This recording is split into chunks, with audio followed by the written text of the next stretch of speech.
with Google Maps, and in spite of that, it really took enormous amounts of time. But this city has been growing at an extraordinarily rapid rate. But along with the growth, we have messed up the ecosystem. So actually, if you were to go across the road and walk, a few hundred meters, you will run into something called the Karnataka Golf Association golf course, right? That was originally a lake, the Challagatta irrigation tank, okay, belonging to the village and the farmlands around there. As the city urbanized, the lakes didn't make any sense as irrigation tanks. And so a lot of them got converted to other uses. But in the process, what we did was that we destroyed the natural pathways for water. Because in this region of South India, we have built a lot of water harvesting structures, water flows from one to the next. So now when we're trying to repair things, when we see a city like Bangalore, 3,000 feet above sea level suffering from floods, right? We think about what's going on. Well, we're trying to figure out solutions. And one solution, of course, is under our current government, we've come up with something called a climate action plan for the city. But from the previous government itself, we launched a program called the KC Valley program, with taking the water that we pump in from the Kaveri, treating it in another huge lake here called Belandur, pumping it again over into another watershed, and now letting the water flow to the neighboring districts of Chikwadapur and Kolar, which are also historically suffering from, low groundwater levels and things like that. So we're hoping that this kind of an initiative will actually turn the region into a green breadbasket, okay, and instead of dry desert. So that's just, I thought I'd give one example of urban sustainability that, that many people may not know about. Perfect. Thank you. Thank you so much, Professor Rajiv. And we know wonderful initiatives that you are trying to undertake through also the State Institute for Transformation, Karnataka, plus many of the other pro bono initiatives you are leading, giving your time and energy to bring together multiple stakeholders. Thank you so much for that. As we go around in the questioning, I will come back to some of that so that you can also make an open call to some of the stakeholders here who can join the coalition of the willing, let's say. So since we ended on the note of money and wealth and health, let me first go to my friend over there, Vinod from Java Capital. This whole business of VC is very exciting, and sometimes it's only about money, right? Where money is the core optimizing element where you have to maximize the returns. And I saw Vinod completely on a different path, in the sense, it's not that they don't want to make money, but they've put deep tech at the heart of their VC, which is called Java Capital. I like the name because, it reminds me of coffee in that sense. And so, coffee always makes one think a little deeper. So let me start with you, Vinod, because you have funded a few companies. I think 2 of your portfolio companies are speaking here today, so mention that also.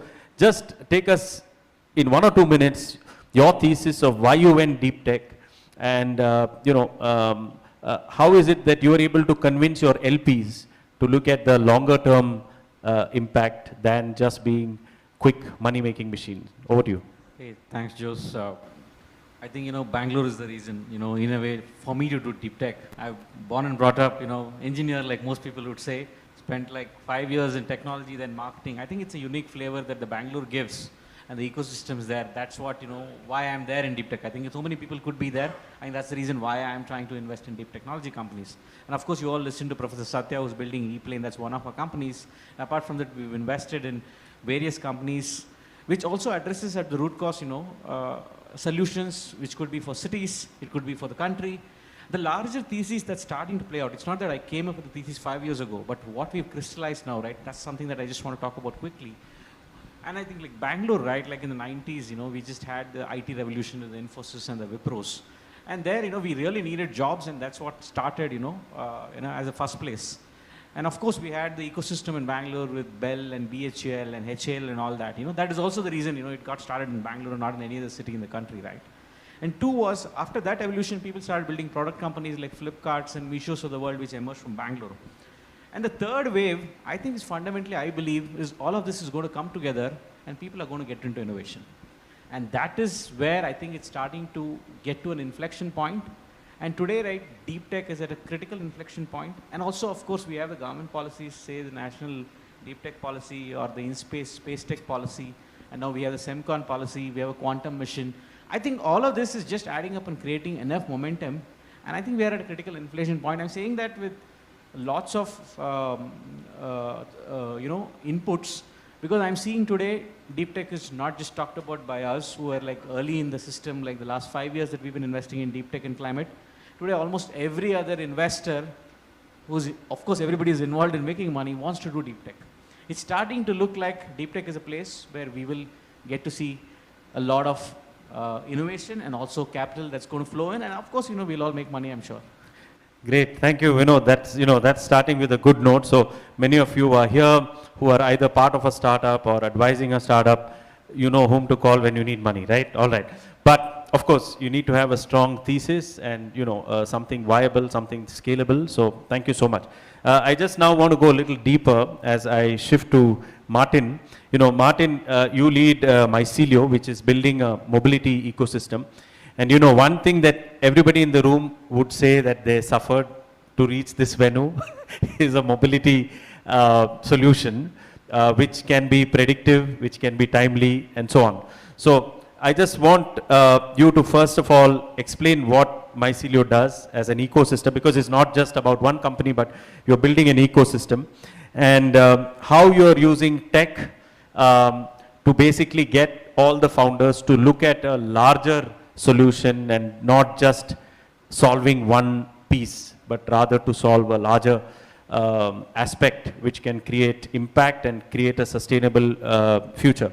I also know that you actually initiated and anchored Asia's largest clean mobility summit, which you do every year, giving awards to startups. So please highlight these two aspects and what's the thought process behind it. Over to you. Thanks, Jose. Congrats for putting up this event. I know it's not easy. Like you said, I do this and I know what goes behind to put up an event like this. So congrats to you. Yes, mobility is something that we focus at Mycelio. Just to take one step back, for the last couple of years at Mycelio, I get the opportunity to speak to a large number of mobility players. And we focus on clean mobility. So I get to speak to the large OEM startups, VCs. We are also a VC fund of a $30 million fund. We both have a common startup investment in ePlane and others. We have the largest portfolio of clean mobility startups in the country, about 11 of them. So we do investment, we have an engineering facility, and we have a community. So I get to speak to across the spectrum of mobility. And one thing that I've seen in the last 2 years of speaking to large automotive giants is the definition of mobility has been changing. And it's just not transportation, but it is an connected ecosystem. And it's the user-centric experience which is at the forefront of mobility. So the definition of mobility is evolving today. So in this front is where at Mycelio what we've done is we have a vertical called the Mycelio Discovery Studio, where it's a test bed for startups as well as corporates, where we give them a space to test, innovate, and refine their innovations. Like Vinod mentioned about innovations, we believe innovations will solve the problems of the mobility space and bring the user experience that is evolving today. So Mycelio Discovery Studio is the space that we create for startups as well as corporates to put this together to innovate, refine their innovations. In this regard, we've partnered with AR/AI, which is the numero uno of certification of mobility in the country. We partnered with them and we've invested together to set up a digital twin facility, which is a state-of-the-art facility. And we convinced ARI and back to the government of India to move out of Pune, which is where they were for the last 50 years. And he said, come to Bangalore, set up an entity, a small hub and spoke model. And for the first time in 50 years, ARI is ready to share or have a business relationship with a private entity. So we've kind of moved that bar of how even governments also work in the area of innovation and how to work with startups. So that's one aspect of what we do. And to touch upon the summit that Jose mentioned, yes, we believe in collaboration. So we said we need to have a platform where we bring global players who look at India as a market and have cross-border innovation stories being exchanged. So we, for the last 3 years, we have a summit called the Global Clean Mobility Summit. We organize it usually around the month of November. So we bring in VCs, corporate startups, stakeholders, we release reports, etc. And then we have an exchange of one-to-one platform, everything around clean mobility space, be it water, air, or road, and across the value chain of clean mobility. So that's a nutshell, Jose, yeah. Excellent. You know, it's you know, sometimes they say start where the money is. So I think it's very, very clear from both of you that all the VC ecosystem is looking at full life cycle solution, not just one piece. So thank you very much for that. I think our lives will be better in the future. We really hope for that. I just want to bring now Consul Ewout de Wit, who is from the Netherlands here in Bangalore. He has been a champion of sustainability, of course, the Dutch version of sustainability. So I would like to ask him, given that Netherlands, you know, I think in Europe, everybody sees Netherlands as for their unique model of mobility, of, you know, so many wonderful things. So can you unpack that for us a bit and give us a few innovation, or maybe it's not even high tech, but something innovative that's happening over in the Netherlands. Over to you. Thanks, Jos. Yeah, when you invited me, I said, it's not only about tech, but I was happy that Jan already mentioned some of the nature-based solutions. How do you make cities more livable? By making more space for nature and people and reducing the space for cars. That's what we do in the Netherlands.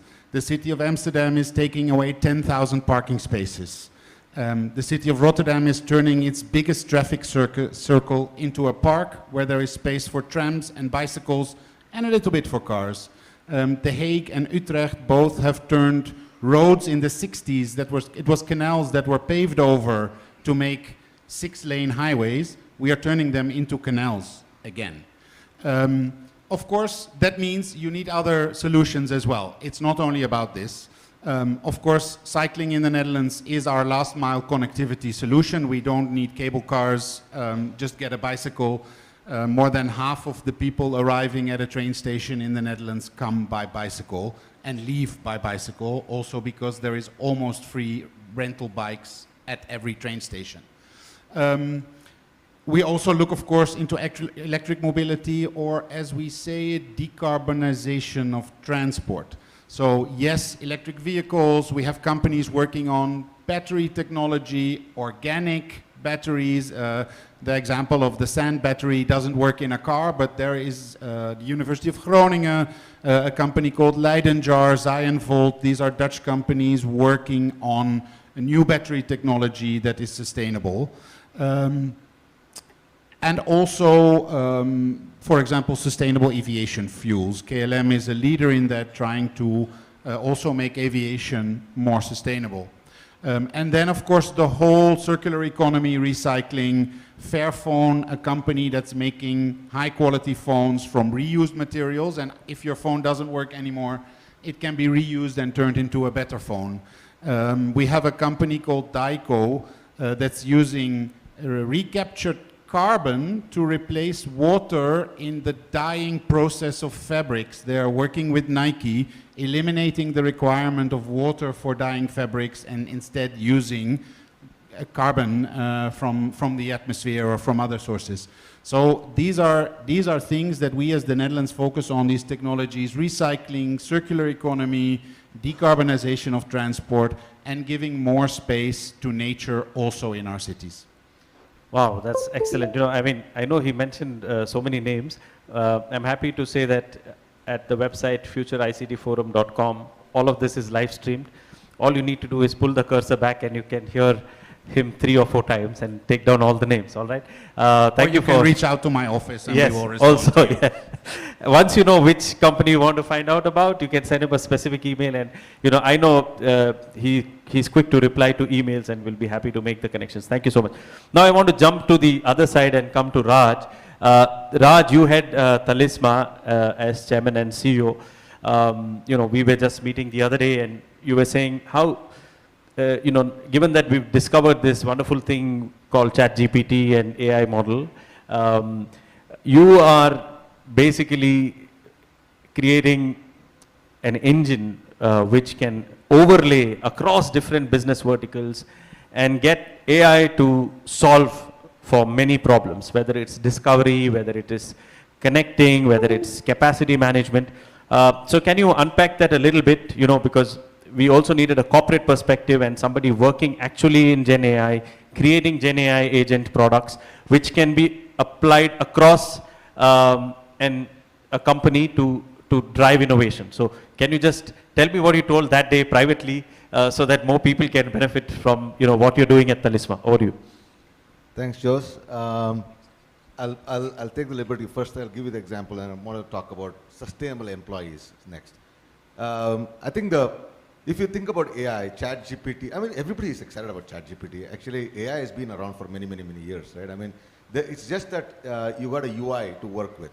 I mean, normal person got to have a UI, the visual interface, which wasn't there earlier. Now, everybody got access to the visual interface of an AI, and everybody's excited. Whoa. Well, let me unpack it. What you do with it is more important than what it can do, right? And I think that's the most important part of it. So I'll unpack this by actually telling this. I was 30 years ago, I did, I'd say my age comes out when I say this. 28 years ago, I was a customer support engineer at Microsoft working in US, okay? And what I had there was a CRM software, a knowledge management software, a phone call, and a whole bunch of seniors around me whom I can go reach out to if I have a problem. Fast forward 30 years now, how do you think call centers are operating? Exactly the same.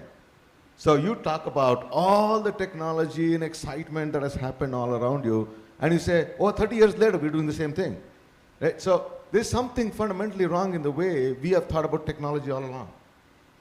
And I think if you think about AI, what it is effectively, you break that down. I mean, I don't want to give a lecture on AI, but I know all it is doing is predicting your next word. That's all it means, okay? The LLM model, when you talk about large language model, it's a probability distribution of predicting your next word and the next word and the next word. That's what it is doing, right? And it does it so beautifully that you think it's actually more intelligent than you are. But you now take that and see, how do I apply this to drive better productivity in like a call center, customer support center that I just called you? Can I apply AI there and make somebody be more knowledgeable? You can't change anything that the person does because you call, they have to answer. But can I make that person more knowledgeable and more productive? That's where we are applying the AI. We're not creating businesses because AI is there. We're actually applying AI to what you can do with it, right? That's the application of it. So I'll tell you, one of the most important applications that we're doing is on employability. Okay? Today you think about the challenge of a student who's studying, and I was looking around the room and sustainable cities and all this fantastic topic. Average age in this room is probably, not very optimally the people, and then you look at the average age of the country, there is probably a bit of a mismatch, right? So you want younger people to be thinking this. This is not an afterthought. Sustainability is not an afterthought, right? It's not like you created a mess, so I'll go solve it. You have to be thinking ahead. So what we are doing is, one of the things we're doing is as an employability aspect of it, how do you bring this knowledge up front to the students? And we use AI for this. We actually are looking around and saying which companies, what they're doing, what are the areas they're doing, what are the latest trends they're working on. It actually brings the whole consolidated view based on an aspiring, creating a pathway for a student and say, I want to actually go there and I want to be this, astrophysician. And so what does that even mean? What are the new technologies that they're using? All that information we surface up using the AI layer. Bring that to them and say, I want to be this. It tells you, this is what you can do. Here are all the things you can do. And then we actually create professional clubs which they can go and learn about this. They can actually get engaged with this. I want to be an entrepreneur. There's an entrepreneur club. You can go get engaged with this. So everyone sitting in this room, with your knowledge, you can help me. So I think you can actually be a great advocate for driving that employability angle, you can partner with me and actually take this to a whole new level, because that's what we all need, sustainable employees. Right? So that's a use case of what an AI can do. And I talked about the call center use case. So there are several, I can go through this. This is what we do at Talisma, is basically take the AI, our models that we're building, we don't use LLMs, we use SLMs, because a large language model is an overkill for everything that we do. A small language model is all you need. For most 90% of what we do requires a small language model, which means it's 10% of the power usage of what an LLM would be using. That's the thinking that we have applied. And how do you bring that small language model, being able to give a comprehensive view about your organization? Like ChatGPT, think about you asking a question about your own company. Who is my customer who has not paid me? Who is the employee who has not done well? Ask about a question about everything about your company, and actually think about a ChatGPT for yourself, for your own company. That's the easy way to define what we do for a living. Hopefully that answers the question. Excellent. Thank you, Raju. Basically personalize something that seemed up in the air somewhere, and everybody can actually use it for their company, their organization, and take it forward. And of course, being also sustainable, because it's 1/10 the power for a small language model instead of a large language model. Thank you so much. Now I would like to, ask Ambika, because Ambika represents the North Rhine-Westphalia region in Germany, and it's traditionally known as the economic powerhouse of Germany because of all the industrial base, and now it's changing, and it's also fostering innovation after being the industrial powerhouse. So I want Ambika to share a little bit about the NRW ecosystem, what areas of digital technologies and AI are there, or are they emerging, or at what stage they are, and how NRW is shaping that digital future. I have to tell the audience, when I asked her, she said, let me actually use digital technology to outline some of the points. So, she also has a few slides that will go around. Okay, over to you, Ambika. Thank you. Thank you so much, Jose. And first of all, thank you. You're connecting the dots, and collaboration is the key word, right? And I'm very glad that I'm sitting next to my colleague from Netherlands, because we are the largest investment partners actually together across the technologies, industrial as well as the emerging sectors.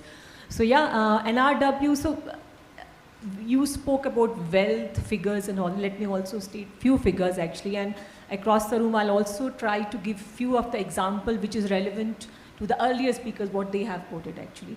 So NRW, as you rightly mentioned, industrial powerhouse, known as heartbeat of Europe. Of course, working together with very brilliant partners as well.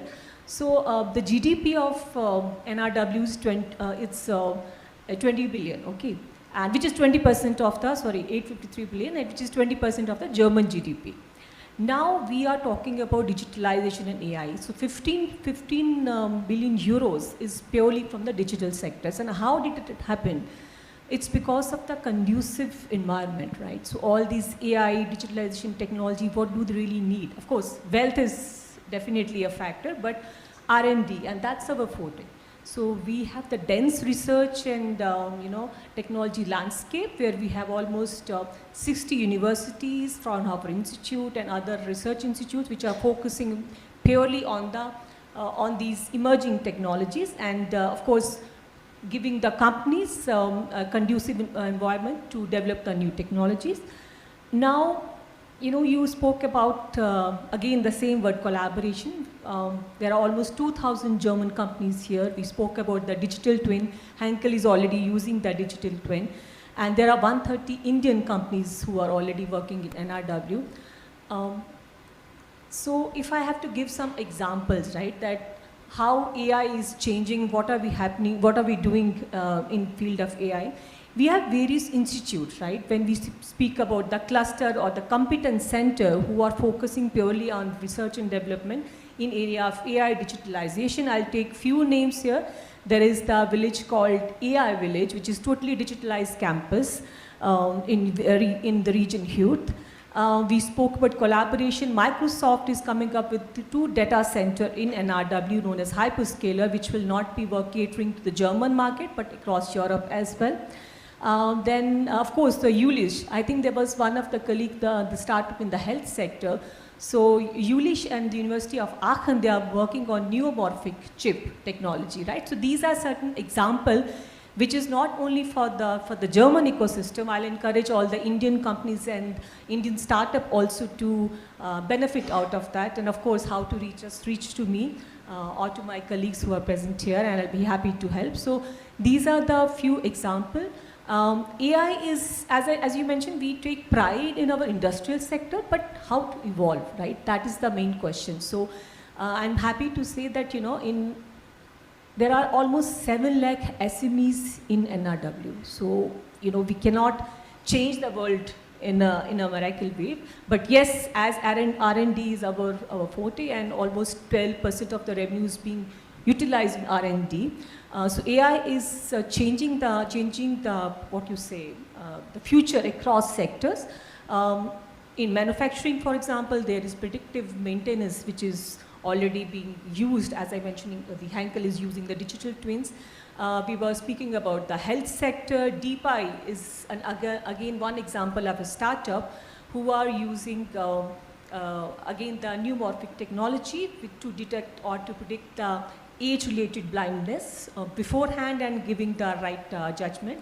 So there are many more examples.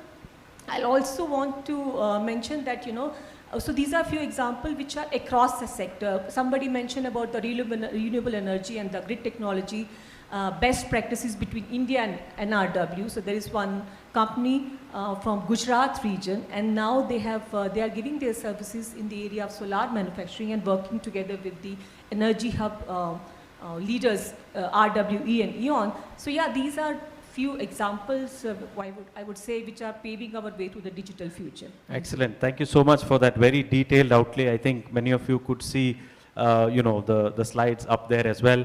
I am interested next time when I am there to visit the AI village and, see what happens.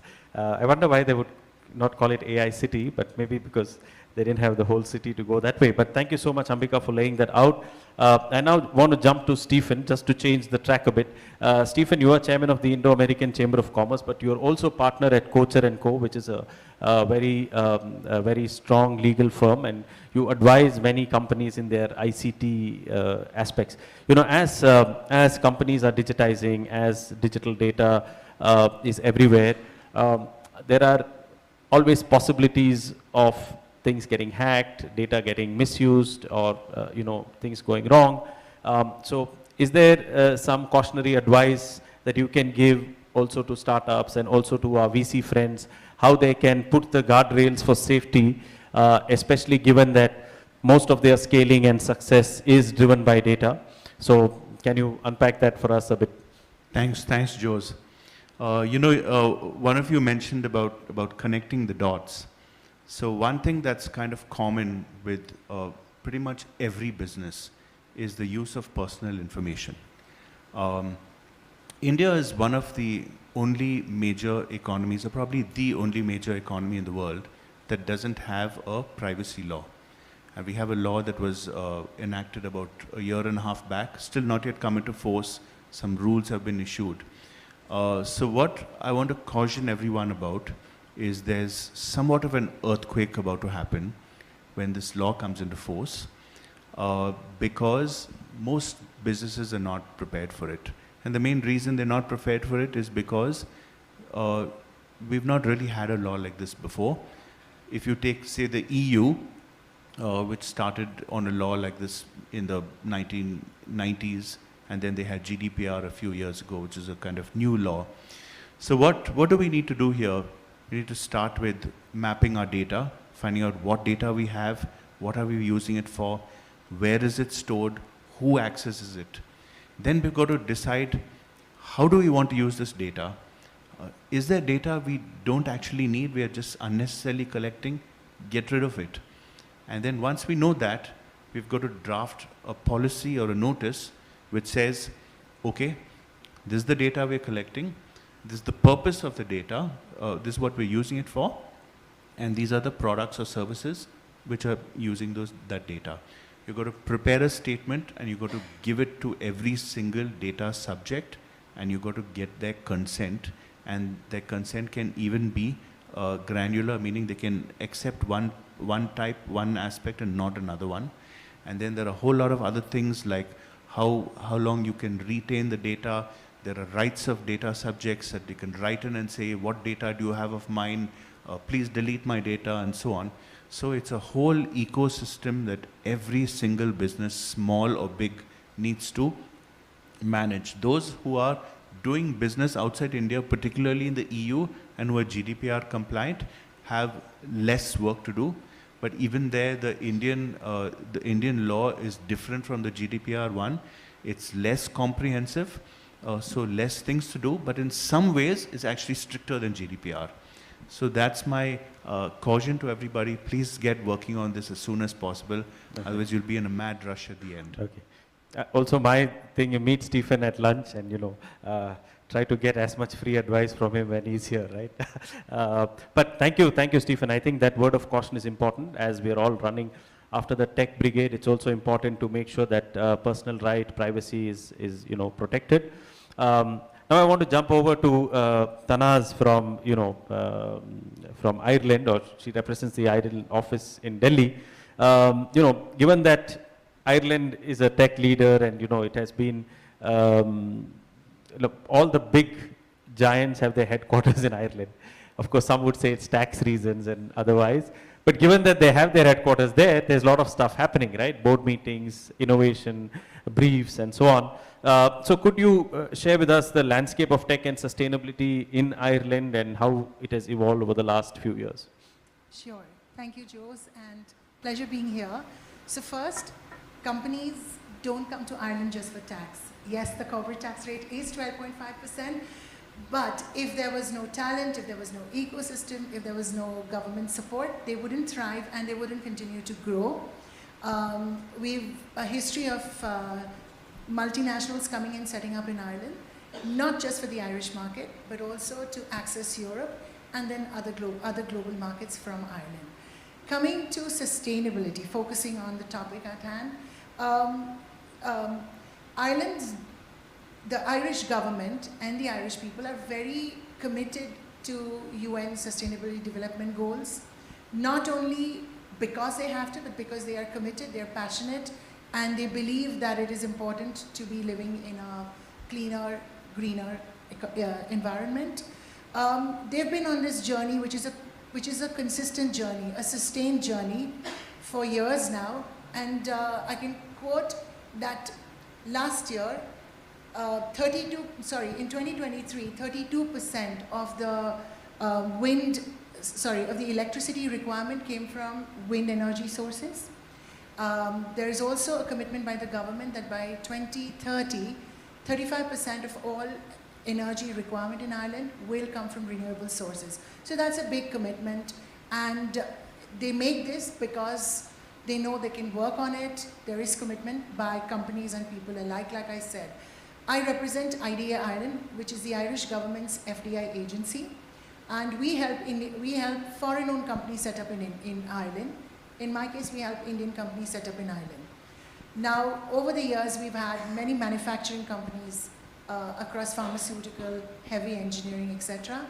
And we are, at this point of time, working closely as government. So through IDEA Ireland, through Science Foundation Ireland and other bodies, we're working very closely to help them decarbonize their operations.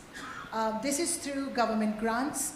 This is through consultation. So we bring in experts who come and speak to them, talk to them about their particular case, but equally we also have knowledge sessions, gatherings like this where people are invited and there are conversations. So all this is towards ensuring a more sustainable operations. There was conversation around funding, and there was also, so Vinod referred to the funding, Martin referred to the ecosystem. Both of this exist in Ireland. There are companies, Irish companies, who my colleague will touch on later, but also the multinationals that are been working on clean energy projects. There is funding available. So again, I'll quote a Tech Ireland data here. In the last 3 years, $1 billion has been raised by startups and scale-ups in the green clean tech space. So this speaks about the funding available. If I go to speak about the ecosystem, and just because future mobility was mentioned, JLR has a center of excellence in Ireland more than 360 engineers working on cars of the future, infotainment, etc. There's a future mobility campus in Shannon, which is a part of Ireland. So there's a lot happening, whether it is around future mobility or smart cities. We have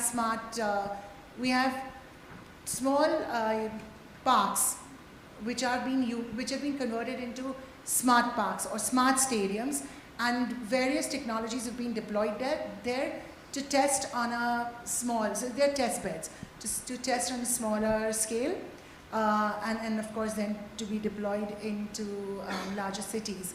So there is a lot smart traffic management, and overlaying above all of this is government support. And then we also have, regulatory support.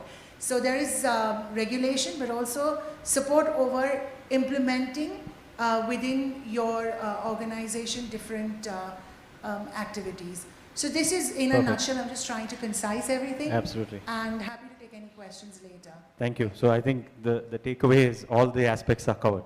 Now I have to go to Professor M.V. Rajiv Gowda. I think we should give him a big round of, no politician listens, right? So you see, you had him listen to all the speakers.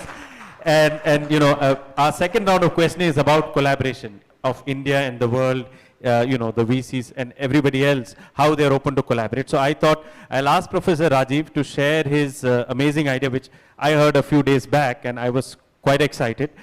He is doing something very, very amazing. So I thought let him put that out there, and then we'll get everyone to respond and see what they can do to connect, plug in, collaborate, scale, energize, power from there on. So over to you, Prof.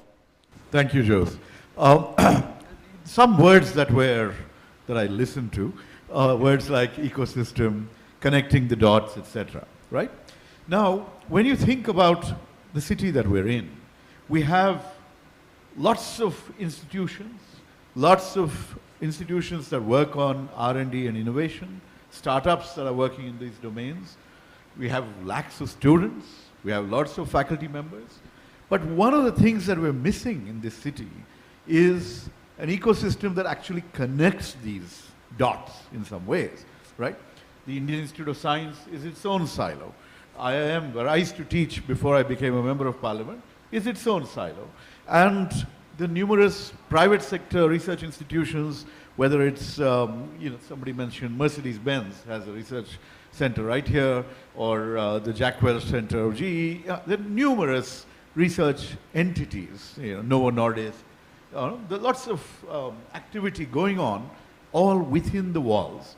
And no one is actually creating the environment to allow collaboration and then essentially to literally open up people's minds to the fact that they can push the frontiers of knowledge. Now, if you were to look at a global map of innovation, and there are such things on the internet, you'll find spikes on the west coast of the US, you'll find in the Boston area, you'll find Western Europe, you'll find Korea, Japan, you'll find Israel, but you won't find any spikes emerging from this subcontinent, right? You literally, and those spikes represent publications, patents, things like that, citations. And so we have massive underperformance, right? And so what I'm getting to is I'm going to be launching. So I didn't listen to the people enough. I contested the Lok Sabha election and lost from Bangalore North. So now I suddenly have time and bandwidth to do new innovative things, okay? So here I am, focused on creating a Bengaluru Research and Innovation Consortium. So this is a platform to bring all these institutions together. I'm also on the board of governors of my alma mater, St. Joseph's University. So with the educational institutions, I'm pushing the idea that, you've got the real estate. Why don't we devote one weekend to, say, biology weekend? We will get faculty from, IISc to come and talk about their world-class research. Let's open this up to students and faculty from everywhere. Let's connect with other countries and their scientists and institutions. Let's engage with our own diaspora. And before you know it, the latent talent and capacity and productivity for research and innovation that this city has, we would be able to unleash that. But this means that all of us around here, including the lawyers, and this is not confined only to STEM. This can be across domains, right? And then, of course, everyone else who you brought together. I think we can find ways to collaborate across domains and really make, change that map. See some spikes emerging from Bangalore. I am very confident that if any place in this country can really get on that global innovation map, it is Bangalore. We've got what it takes. Oh, excellent. Thank you so much for that. Let's give a big round of applause, for that thought. Bangalore Research and Innovation Corridor. Excellent. Thank you so much for, announcing that at the Future ICT Forum. We are about the future and to see how dots can be connected. So, let me now ask, one round of quick response in 1 minute from each of you.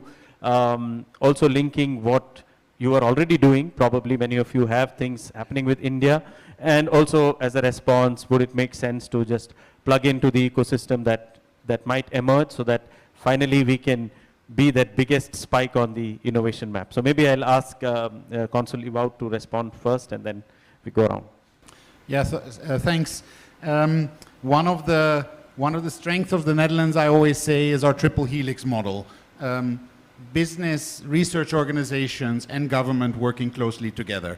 On Friday, we had an innovation semiconductor mission here, 6 Dutch companies, 2 of our main technical universities, and people from the government, together in the same mission, looking for opportunities in semiconductors in India.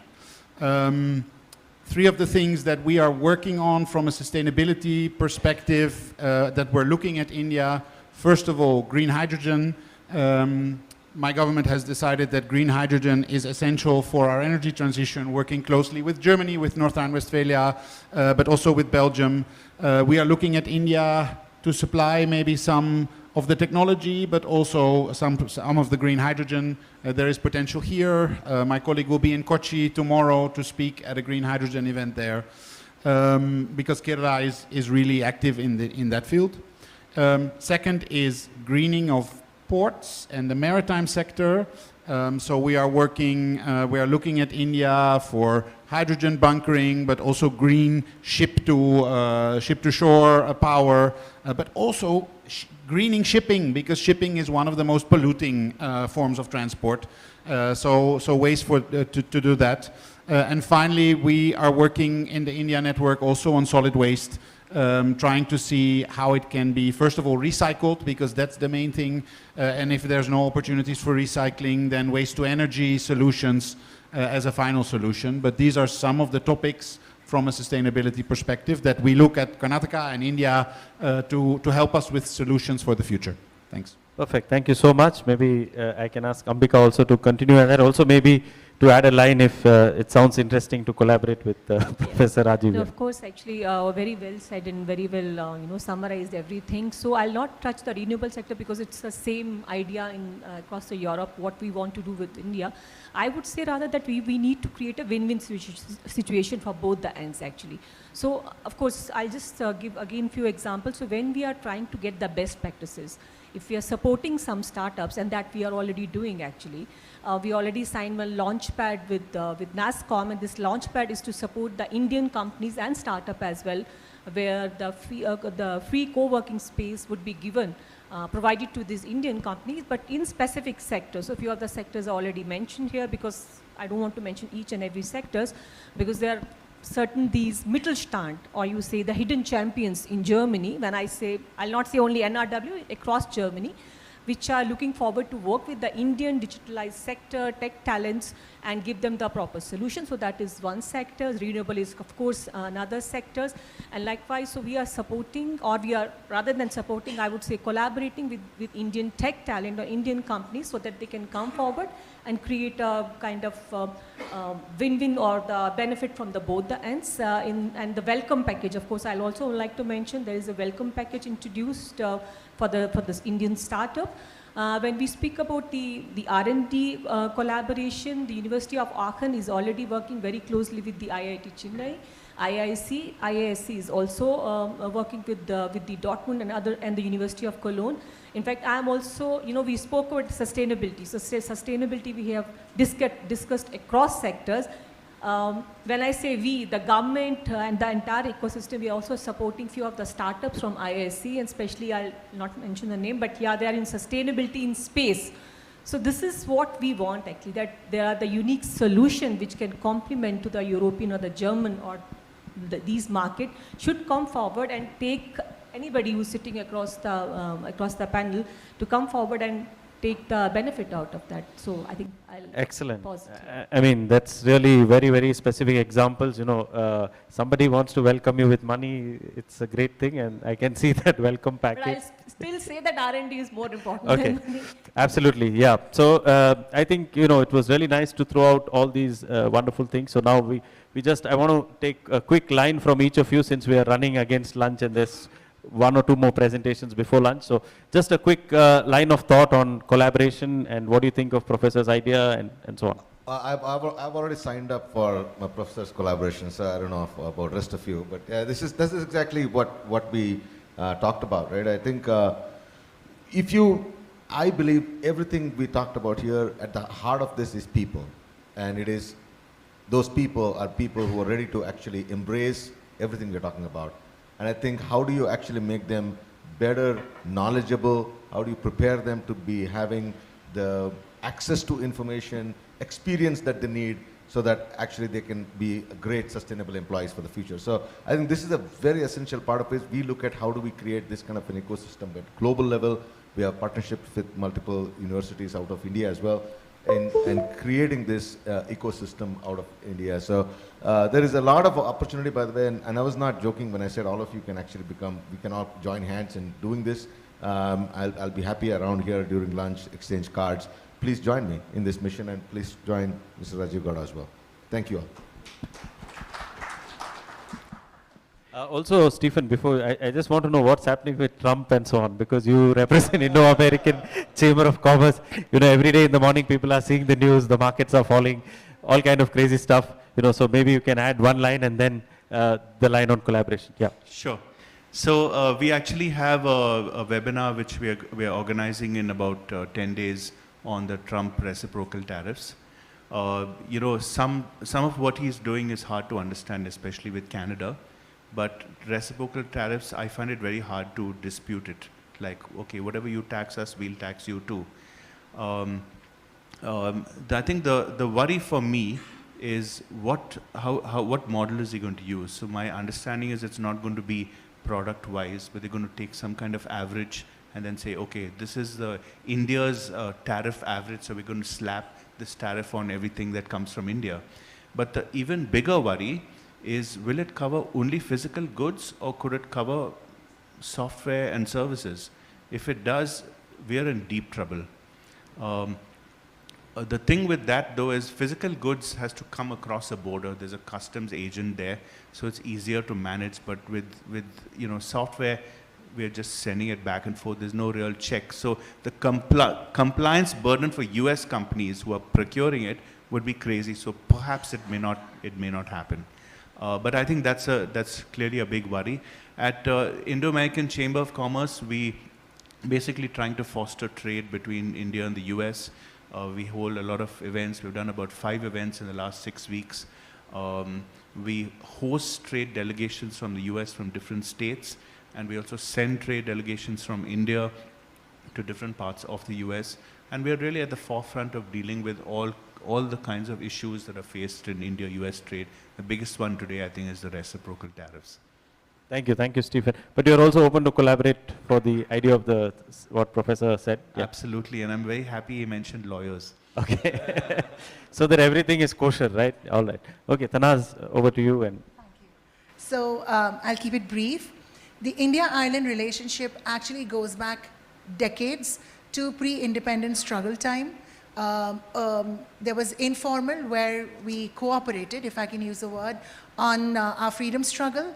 And equally, the education system in India, the English education system, was rolled out by Irish missionaries, although under the British, but that is it. So our relationship goes back many, many years. in recent years, there's been many cooperation treaties, agreements signed between institutes in India. So for example, the Trinity College and under Science Foundation Ireland and the Indian Science Academy, they have a collaboration treaty on innovation and research projects. There are a number of higher education institutions from Ireland that have set up in India, and one part of what they do is, of course, attracting students to study at their universities in Ireland. But another major focus is also working on RDI projects between academia and corporates. And there are many and more examples about the same. Happy to share offline more information on those. And also companies. There are a lot of innovative Indian, Irish companies that are working in India, and many more hoping to set up in the near future. Similarly, we could engage with a lot of companies, Indian companies that are looking to access Europe, and we're working with them to see if Ireland can be a solution. And on a final note, this is all supported by the Irish and the Indian government. We had Minister Jaishankar in Ireland last week.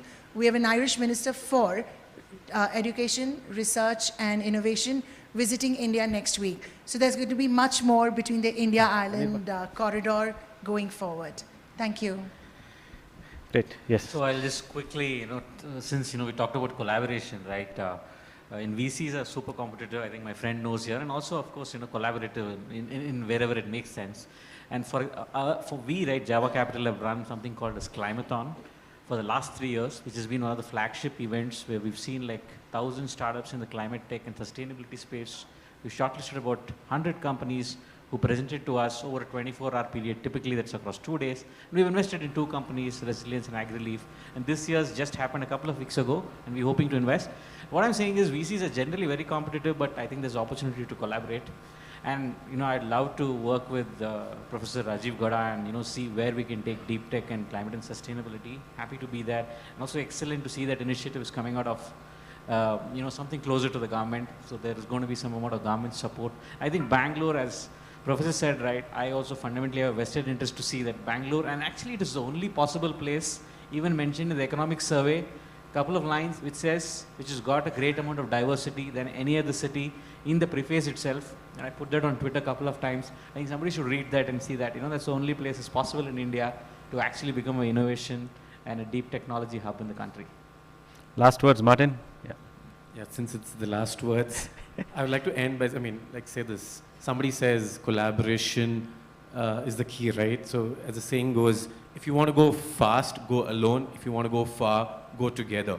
So collaboration is definitely the way to go. We try and we preach at Masilio every day on collaboration, and that's why we even convinced ARI, which is a semi-government institute, to collaborate with a private entity. A couple of things I want to take note from the previous conversation is we also, at Masilio, we try to engage the academia and the corporates. The funny part is, even in the corporates, sometimes they don't acknowledge that the lack of knowledge. But on side, there's a lot of vacuum within them that they also need upskilling on the clean or the new technologies. When we go to the academy, in the last 1 month, we've been visiting at least 15 campuses in Bangalore. They were also saying, why didn't you come earlier with this program? So we launched a program for upskilling from industry readiness point of view, skilling between the corporates as well as the academia. One note, a very large OEM, we went to them, we spoke about this initiative. We just said we were starting this, and they're like, we want it. And they were like, just one layer below the CTO. He's like, no, Martin, you do it for us. If you do it for us, and if I like it, I'll take you to the entire organization, which is about 50,000 plus employees. So that's the gap that is there. So I think the innovation, the gap of skilling, all of this needs a lot of collaboration.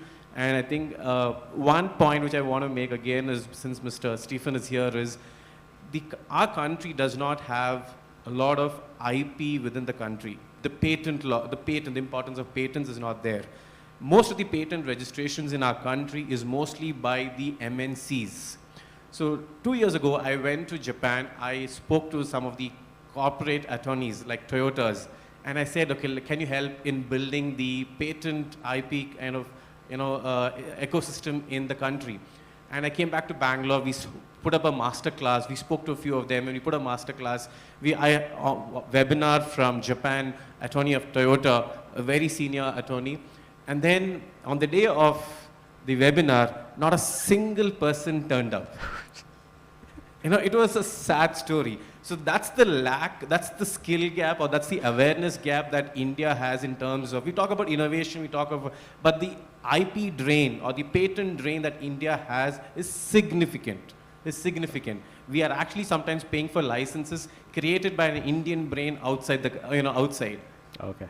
So there's a huge gap. So I think initiatives like Professor Rajiv Gowda's should probably address this, and would love to join you, Prof, on the mobility side of the story for the country. Excellent. Thank you very much. Let's give a big round of applause to the wonderful panel. I think they have inspired us to collaborate.